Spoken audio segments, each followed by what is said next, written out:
देखिए प्रश्नावली 10 का उदाहरण नंबर 1। सिद्ध कीजिए कि दो सकेंद्रीय वृत्तों में बड़े वृत्त की जीवा जो छोटे वृत्त को स्पर्श करती है स्पर्श बिंदु पर समद्विभाजित होती है। तो देखो यहाँ पर दो वृत्त दे रखे आपको C1 और C2 और इन दोनों का एक ही केंद्र है यहाँ पर O। और इस वृत्त की जो है बड़े वृत्त की जीवा आपको दे रखी है AB और छोटे वृत्त की स्पर्श रेखा हो जाएगी यहाँ पर AB, ठीक है ना। और स्पर्श बिंदु है यहाँ पर P। तो ये जो है दिया है, मैं लिख लूँगा मैं यहाँ पर।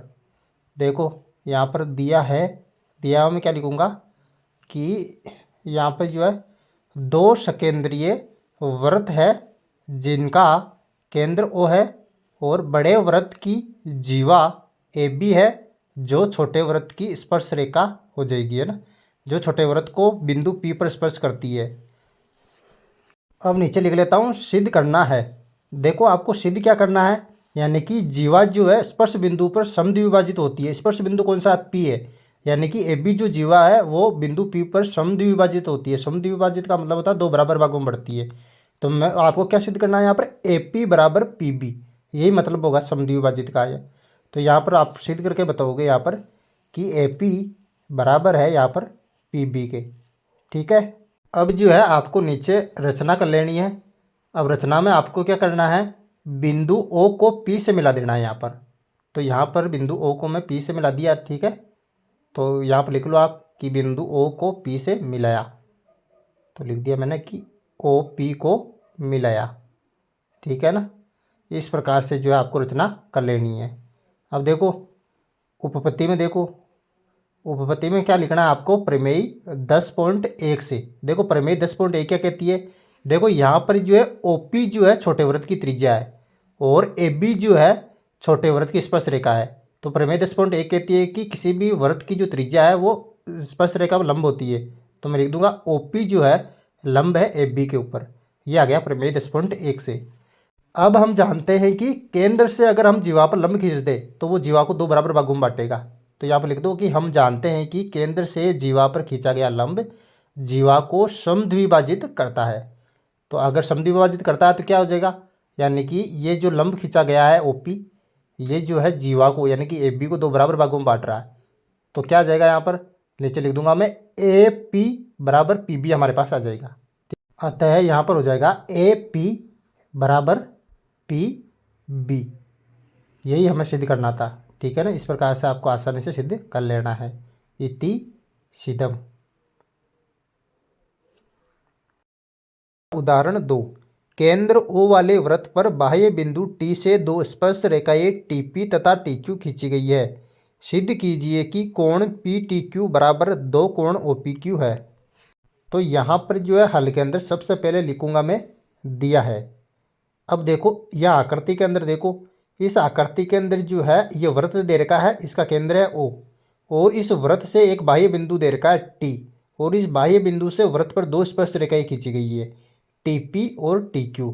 तो ये जो है यहाँ पर दिया है, मैं लिख लूँगा मैं। देखो वृत्त का केंद्र O है और T एक बाह्य बिंदु है जिससे TP और TQ दो स्पर्श रेखाएं खींची गई है। ये जो है मैं दिया है लिख लिया यहाँ पर, ठीक है। अब लिखूंगा यहाँ पर सिद्ध करना है। देखो सिद्ध क्या करना है इसमें, देखो सिद्ध करना है कोण PTQ बराबर दो कोण OPQ। ये जो है आपको सिद्ध करके बताना है। इसको सिद्ध करने के लिए नीचे लिख लेता हूँ मैं उपपत्ति। अब देखो सबसे पहले आपको क्या करना है, इसके अंदर जो कोण है PTQ इसको जो है थीटा मान लेना है।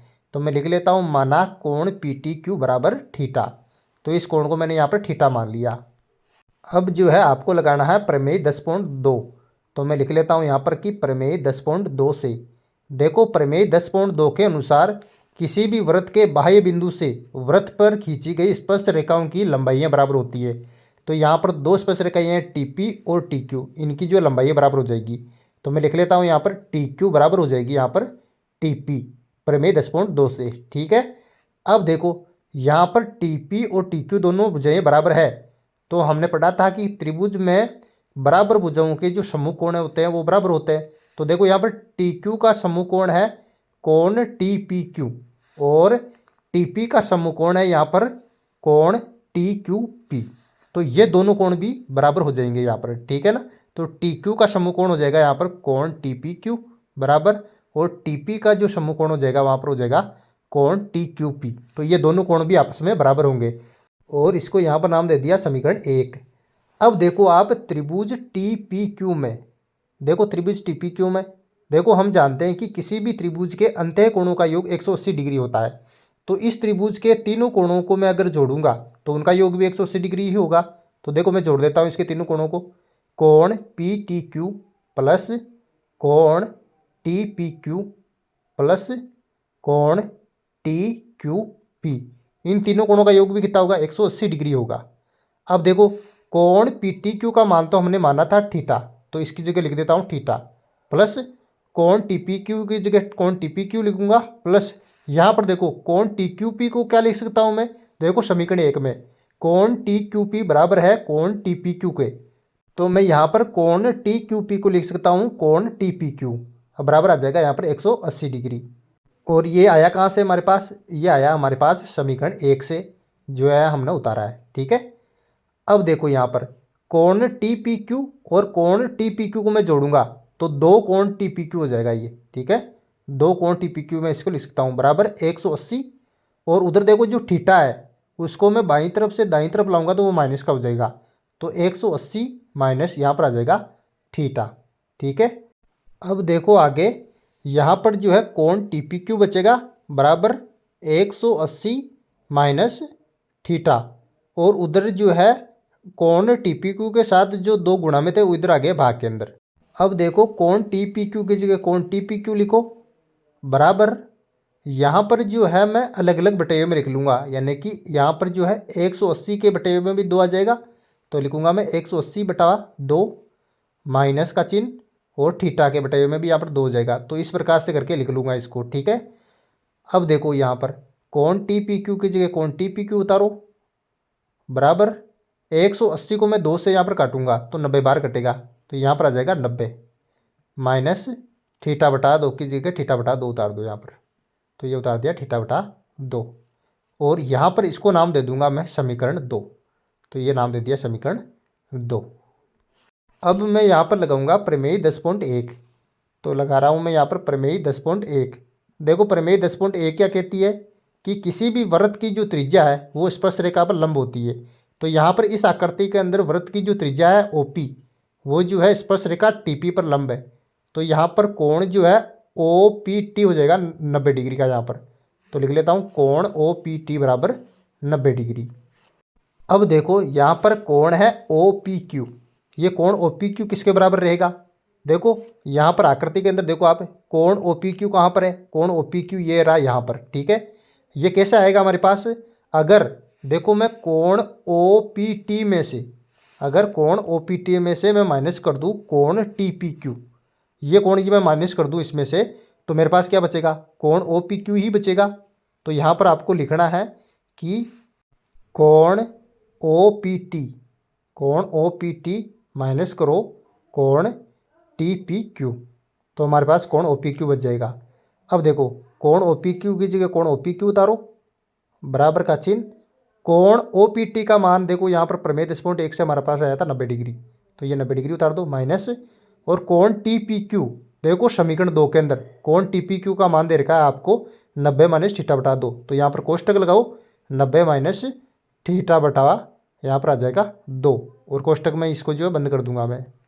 तो ये आया कहाँ से हमारे पास, समीकरण 2 से आया, तो यहाँ पर जो है मेंशन कर देता हूँ मैं समीकरण 2 से। ठीक है, अब जो है इसको आगे हल कर लेते हैं, कोण OPQ की जगह उतारो कोण OPQ और बराबर का चिन्ह 90। अब देखो यहाँ पर जो माइनस है इसको अंदर गुणा करूँगा, माइनस को मैं 90 से गुणा करूँगा तो माइनस के 90 डिग्री आ जाएगा यहाँ पर, फिर जो है माइनस को मैं माइनस थीटा बटा 2 से गुणा करूँगा तो माइनस माइनस प्लस हो जाएगा, और थीटा बटा यहाँ पर आ जाएगा 2। अब यहाँ पर देखो 90 डिग्री प्लस का है और माइनस का 90 डिग्री, ये दोनों कट जाएंगे आपस में। ठीक है, तो बचेगा कोण OPQ बराबर थीटा बटा 2। ठीक है, अब देखो यहाँ पर करूँगा मैं वज्र गुणा, 2 जो है गुणा हो जाएगा कोण OPQ से, तो 2 कोण OPQ बराबर आ जाएगा मेरे पास यहाँ पर थीटा। ठीक है, अब देखो यहाँ पर 2 कोण OPQ की जगह 2 कोण OPQ उतारो, 2 कोण OPQ बराबर का चिन्ह और थीटा हमने किसको माना था, थीटा माना था हमने, देखो वहाँ पर कोण पी टी क्यू को हमने थीटा माना था, तो थीटा की जगह लिख दूंगा कोण पी टी क्यू। अब देखो इसको ऐसे करके भी लिख सकते हैं, दाएं बाएं कर सकते हैं इसको, कि कोण पी टी क्यू बराबर आ जाएगा यहाँ पर 2 कोण ओ पी क्यू। तो यही हमें सिद्ध करना था, ठीक है। तो नीचे लिख दूंगा मैं यहाँ पर इति सिद्धम, ठीक है। अगर मेरा ये वीडियो आपको पसंद आया तो please subscribe, like and comment. Thank you.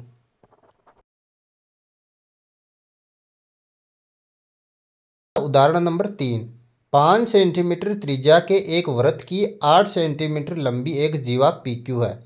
P और क्यू पर स्पर्श रेखाएं परस्पर एक बिंदु टी पर प्रतिच्छेद करती है। टीपी की लंबाई ज्ञात कीजिए।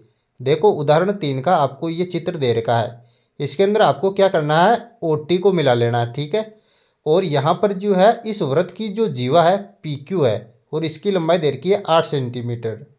अब देखो ये जो ओ टी है ये पी क्यू के ऊपर लंब है और वृत्त के केंद्र से जीवा पर डाला गया लंब जो है जीवा को 2 बराबर भागों में बांटता है।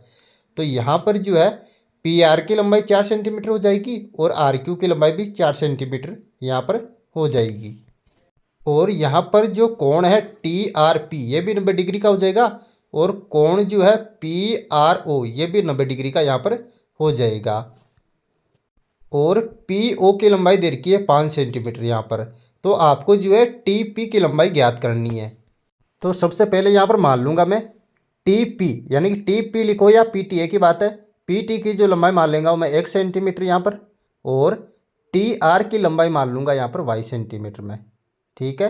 अब जो है यहाँ पर सबसे पहले लूँगा त्रिभुज पी आर ओ में।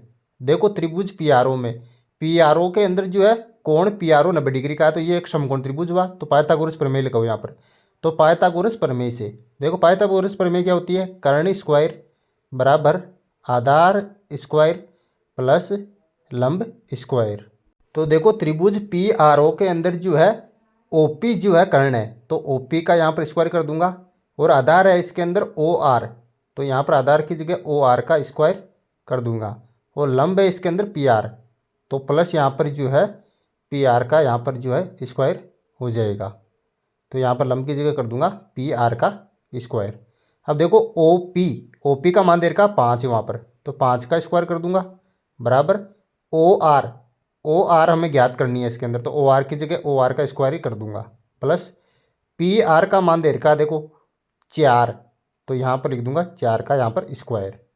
अब देखो 5 का मैं स्क्वायर करूँगा तो आएगा 25 बराबर ओ आर का स्क्वायर की जगह ओ आर का स्क्वायर प्लस 4 का स्क्वायर करूँगा 16 आ जाएगा यहाँ पर, तो यहाँ पर आ गया 16, ठीक है। अब देखो 25 की जगह 25 उतारूँगा और दाईं तरफ जो 16 है उसको मैं बाईं तरफ ले जाऊँगा तो वो माइनस का हो जाएगा, तो ये आ गया माइनस का यहाँ पर जो है 16 बराबर ओ आर का यहाँ पर जो है स्क्वायर, ठीक है। अब देखो इधर लिखूँगा मैं ओ आर का स्क्वायर बराबर, अब देखो 25 में से 16 घटाऊँगा तो 9 आएगा। अब देखो ओ आर की जगह आ जाएगा ओ आर, और स्क्वायर को उधर भेजूँगा तो अंडर रूट के अंदर चेंज हो जाएगा, तो यहाँ पर लिखो अंडर रूट का 9। अब 9 का अंडर रूट निकालूंगा तो 3 आएगा मेरे पास, तो ओ आर का मान आ गया यहाँ पर 3 सेंटीमीटर, तो ये लिख दिया 3 सेंटीमीटर। अब देखो यहाँ पर त्रिभुज ले रहा हूँ मैं पी आर टी में, तो देखो पी आर टी के अंदर यहाँ पर जो है कोण पी आर टी जो है 90 डिग्री का है, तो यहाँ पर पाइथागोरस प्रमेय लग जाएगी, और पाइथागोरस प्रमेय के अनुसार यहाँ पर करना है पी टी, तो पी टी का स्क्वायर बराबर यहाँ पर आधार है टी आर, तो यहाँ पर आ जाएगा टी आर का स्क्वायर प्लस, और यहाँ पर लंब है पी आर, तो पी आर का स्क्वायर आ जाएगा यहाँ पर, ठीक है। ये लगा दिया मैंने पाइथागोरस प्रमेय। तो देखो टी पी को मैंने क्या माना था, एक्स माना था, तो एक्स का यहाँ पर आ जाएगा स्क्वायर बराबर टी आर का मान हमने क्या माना था, वाई माना था, तो यहाँ पर आ जाएगा वाई का स्क्वायर प्लस पी आर की जगह पी आर का मान यानी कि 4 है पी आर का मान, तो 4 का यहाँ पर स्क्वायर उतार दूंगा। अब देखो एक्स स्क्वायर की जगह आ जाएगा यहाँ पर एक्स स्क्वायर बराबर वाई स्क्वायर की जगह आ जाएगा यहाँ पर वाई स्क्वायर प्लस 4 का स्क्वायर करूँगा तो आ जाएगा यहाँ पर 16, तो यहाँ पर आ गया 16। इसको दे दूंगा यहाँ पर समीकरण 1 नाम, ठीक है। अब जो है यहाँ पर लगाऊंगा प्रमेय 10.1।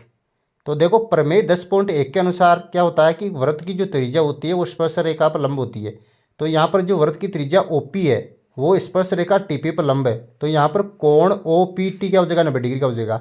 तो यहाँ पर लिख रहा हूँ मैं कोण ओ पी टी बराबर 90 डिग्री। तो यहाँ पर जो है त्रिभुज ओ पी टी जो है वो क्या हो गया, समकोण त्रिभुज हो गया। तो इसमें पाइथागोरस प्रमेय लग जाएगी यहाँ पर त्रिभुज ओ पी टी में। तो यहाँ पर कर्ण है ओ टी, तो ओ टी का स्क्वायर, ठीक है। और इसके अंदर आधार जो है वो है टी पी या पी टी, एक ही बात है।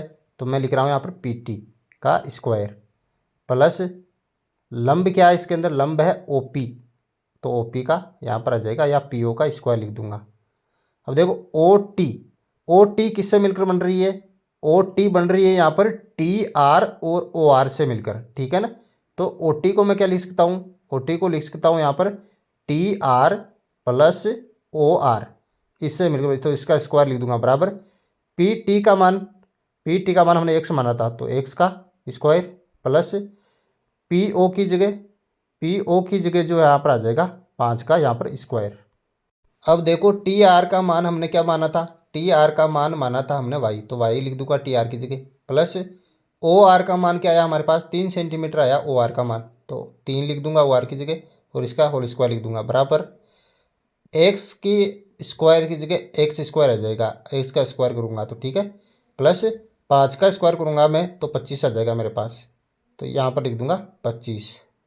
अब देखो y प्लस 3 का होल स्क्वायर, यानी कि y प्लस 3 के होल स्क्वायर को खोलूंगा यहाँ पर a प्लस बी का होल स्क्वायर की सरसमीका से, तो यहाँ पर आएगा वाई स्क्वायर प्लस 2, यहाँ पर एक की जगह आ जाएगा y, ठीक है, और b की जगह आ जाएगा यहाँ पर 3, तो यह आ गया 3 यानी कि 2ab हो गया ये, प्लस बी स्क्वायर यानी कि 3 का स्क्वायर लिख दूंगा यहाँ पर, तो ये लिख दिया 3 का स्क्वायर, यानी कि a प्लस बी का होल स्क्वायर की सरसमीका से खोला इसको बराबर। और यहाँ पर देखो समीकरण 1 से एक्स स्क्वायर की जगह लिख दूंगा मैं वाई स्क्वायर प्लस 16, ये आया हमारे पास समीकरण 1 से, ठीक है। अब देखो प्लस 25 ऐसा का हिस्सा यहाँ पर आ जाएगा। अब देखो यहाँ पर वाई स्क्वायर से वाई स्क्वायर कैंसिल हो जाएगा, अब बचेगा इधर देखो 2y, 3 को गुणा करूँगा तो आएगा 6y प्लस 3 को मैं स्क्वायर करूँगा तो क्या आएगा 9 आएगा मेरे पास, तो यहाँ पर आ गया 3 का स्क्वायर किया तो 9 बराबर, इधर देखो 16 और 25 को मैं जोड़ूंगा तो आएगा 41 मेरे पास, ठीक है। अब देखो 6y की जगह आ जाएगा 6y बराबर, और 41 की जगह आ जाएगा यहाँ पर 41। अब देखो ये उधर जो बाईं तरफ प्लस के 9 है, इधर दाईं तरफ भेजूंगा तो माइनस के 9 हो जाएंगे, तो ये आ गया माइनस का 9। अब देखो 6y की जगह आ गए 6y बराबर 41 में से 9 जाएंगे तो 41 में से 9 घटाओ तो अब बचेंगे आपके पास 32, तो ये आ गया 32 यहाँ पर, ठीक है। अब देखो y की जगह y बराबर 32 की जगह आ गया 32 बटे हुए के अंदर आ गया यहाँ पर 6, तो ये बटे हुए के अंदर उतारो 6, ठीक है। अब देखो इसको काटूंगा मैं 2 से, तो 32 को काटूंगा 16 बार और 6 को काट दूंगा 3 बार, तो y का मान आएगा मेरे पास यहाँ पर 16/3, तो ये उतार दिया 16/3। अब हमें तो किसका मान ज्ञात करना है, x का मान ज्ञात करना है यानी कि टीपी का। तो मैं क्या करूँगा, ये y का मान उठाकर समीकरण 1 में रख दूंगा, तो यहाँ लिखूँगा y का मान समीकरण 1 में रखने पर, तो y का मान रखो समीकरण 1 में यहाँ पर, तो यहाँ उतारेंगे एक्स स्क्वायर बराबर y की जगह उतारेंगे यहाँ पर 16/3, तो यहाँ पर 16/3 और स्क्वायर लगा ऊपर तो स्क्वायर लगा देंगे प्लस आ जाएगा यहाँ पर 16। अब देखो एक्स स्क्वायर की जगह एक्स स्क्वायर उतारो नीचे, अब देखो बराबर 16 का मैं स्क्वायर करूँगा तो आएगा 256, तो यहाँ पर उतारूँगा 256 बटावा 3 का मैं स्क्वायर करूँगा तो आ जाएगा 9 प्लस 16, ठीक है। अब देखो एक्स स्क्वायर की जगह एक्स स्क्वायर और 16 का बटे में कुछ नहीं है तो 1 है, तो 9 और 1 का लेस से लूँगा तो 9 आएगा, फिर 9 का भाग 9 में दूंगा तो 1 बार गया, 1 को 256 से गुणा करूँगा तो आएगा यहाँ पर 256, तो ये लिख दिया 256 प्लस 1 का भाग 9 में दूंगा 9 बार जाएगा, 9 को 16 से गुणा करूँगा 16 9 144 होता है, तो यहाँ पर आ जाएगा 16 9 144। अब नीचे लिखो एक्स स्क्वायर की जगह यहाँ पर आएगा एक्स स्क्वायर बराबर 256 और 144 को मैं जोड़ूंगा तो आएंगे 400, तो ये उतार दिया 400 बटे हुए के अंदर आ जाएगा 9 यहाँ पर। अब आगे देखो स्क्वायर को उधर भेजूंगा अंडर रूट में चेंज हो जाएगा, तो एक्स बराबर यहाँ पर अंडर रूट 400 बटा यहाँ पर आ जाएगा 9। अब देखो नीचे उतारो x बराबर यहाँ पर जो है 400 का मैं अंडर रूट निकालूंगा तो 20 आएगा। ठीक है, तो ये 20 और नीचे 9 का अंडर रूट निकालूंगा तो 3 आ जाएगा, तो ये आ गया 3। तो x का मान जो आया बराबर आया 20/3 सेंटीमीटर। और x किसको माना था हमने? टी पी या PT कुछ भी कह लो आप, तो मैं PT लिखा है तो PT का मान आ गया यहाँ पर 20/3 सेंटीमीटर। ठीक है ना, इस प्रकार जो है आपको TP का मान याद कर लेना है। Very simple.